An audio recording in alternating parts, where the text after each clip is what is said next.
teman-teman semua, ikhwan semua yang pernah dengar kata-kata Sontoloyo, ini asal katanya. Jadi Jokowi itu sedang ingin mengatakan kalimat yang sama, Sontoloyo. Sebagaimana dikatakan oleh Soekarno, Sontoloyo. Apa itu Islam Sontoloyo? Islam Sontoloyo adalah Islam yang selalu menginginkan syariat Islam. Jadi politisi Sontoloyo itu politisi yang selalu menuntut syariat Islam, aslinya begitu. Atau tapi nggak tahu apakah yang ngomong ini paham atau enggak. Tapi saya yakin paham. Ya. Saya bacakan. Dari mana asal kata Sontoloyo? Lalu genderuwo. Ya. Kalau genderuwo sudah, Sontoloyo inilah. Ya. Presiden pertama Indonesia ini sangat anti formalisasi syariat Islam. Ia lebih mengedepankan esensi dan substansi Islam ketimbang simbol-simbol Islam yang dianggapnya kaku dan tidak mengikuti perkembangan zaman. Ya, yang penting nilai Islamnya saja, nggak usah penerapan syariahnya. Yang penting keteraturannya, begitu kan?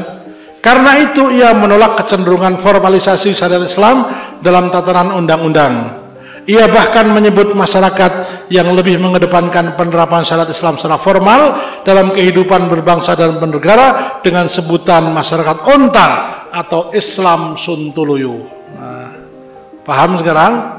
Kalau ada orang ngomong Sontoloyo, nah, sejatinya ia sedang mengingatkan kepada kita kalimat Sontoloyo yang pernah diucapkan oleh pendahulunya, bapaknya Mak Banteng. Islam Sontoloyo adalah politikus Sontoloyo adalah politikus yang ya ini pro syariat Islam. Nah, ini sudah sering saya katakan apa yang dilakukan ya, pada waktu coba kita telisik mulai dari kasus Piagam Jakarta. Piagam Jakarta yang sudah ditandatangani oleh Soekarno sendiri pada 22 Juni 45 disepakati akan dibicarakan pada Proklamasi Republik Indonesia, diganti dengan coretan-coretan Soekarno yang pembukaan bahwa sesungguhnya muqaddimah aslinya bukan pembukaan, diganti pembukaan. Hal itu terjadi pada subuh hari 17 Agustus 45. Soekarno mengajak Hatta ke rumah Laksamana Maida untuk mendiskusikan lagi naskah proklamasi yang sudah disepakati tim 9. Di rumah itu selain ada petinggi Jepang juga ada Ahmad Subarjo, nasionalis sekuler, sekretaris Laksamana Maida.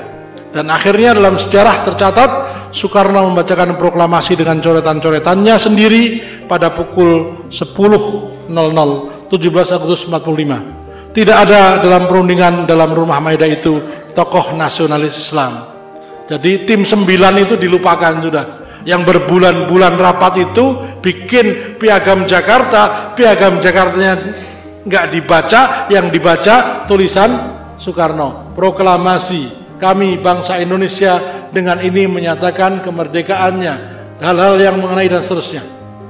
Padahal intinya kalau hari itu Piagam Jakarta dibaca, maka seluruh dunia akan mendengar telah lahir sebuah negara bernama Republik Indonesia yang menjadikan syariat Islam sebagai dasarnya. Dan kewajiban melaksanakan syariat Islam bagi pemeluknya. Memang begitu kan? Itu kan keahlian diplomasi ulama kita.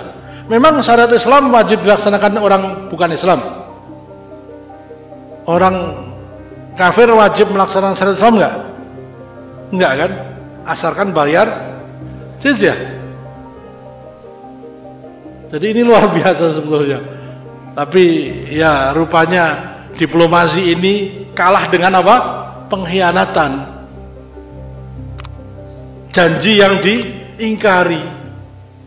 Seandainya Piagam Jakarta dibacakan, maka akan terbaca ya, negara berdasar pada ketuhanan dan kewajiban melaksanakan syariat Islam bagi pemeluknya. Itu dasarnya.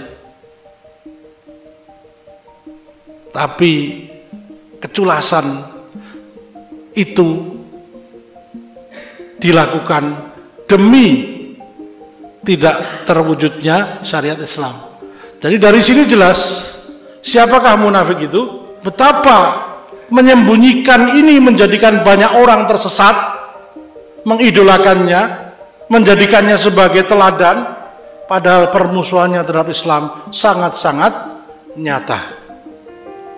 Nah, lebih tragis lagi, pada 18 Agustus 45, Soekarno lewat rapat kilat tidak sampai 3 jam mengganti hal-hal penting yang berkaitan dengan Islam dalam urusan politik, yakni mengganti hal-hal penting dalam UUD 45. Lewat rapat yang dipimpinnya, Soekarno mengganti kata muqaddimah menjadi pembukaan, dan juga kata ketuhanan dengan kewajiban menjalankan syariat Islam bagi pemeluk-pemeluknya menjadi ketuhanan yang Maha Esa. Serta kata presiden adalah orang Indonesia asli dan beragama Islam, dibuang kata dan beragama Islam.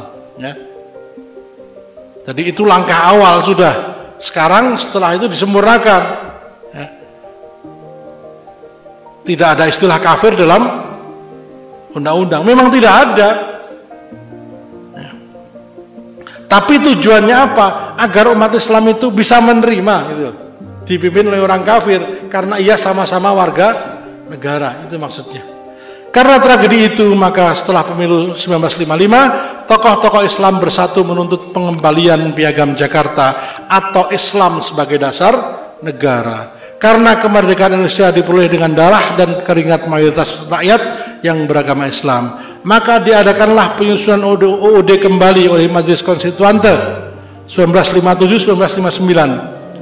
Setelah bersidang lebih dari 2 tahun, hasilnya mentok.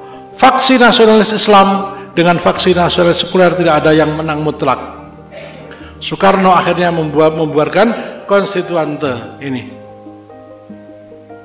Jadi dibubarkan oleh Soekarno.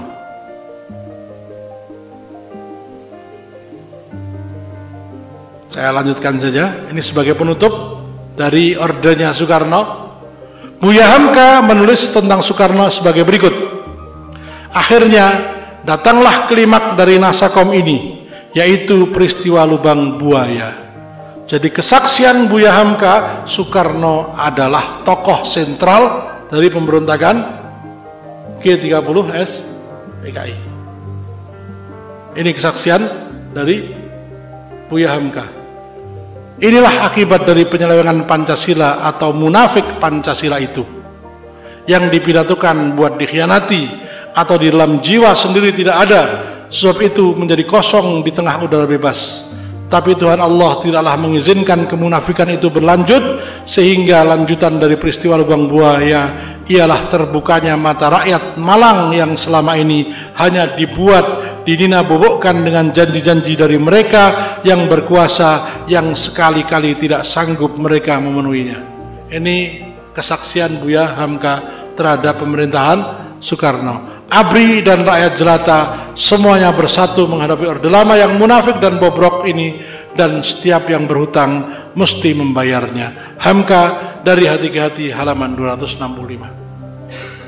Jelas ya sekarang Indonesia dipimpin para munafikin, dibentuk oleh banyak orang munafik.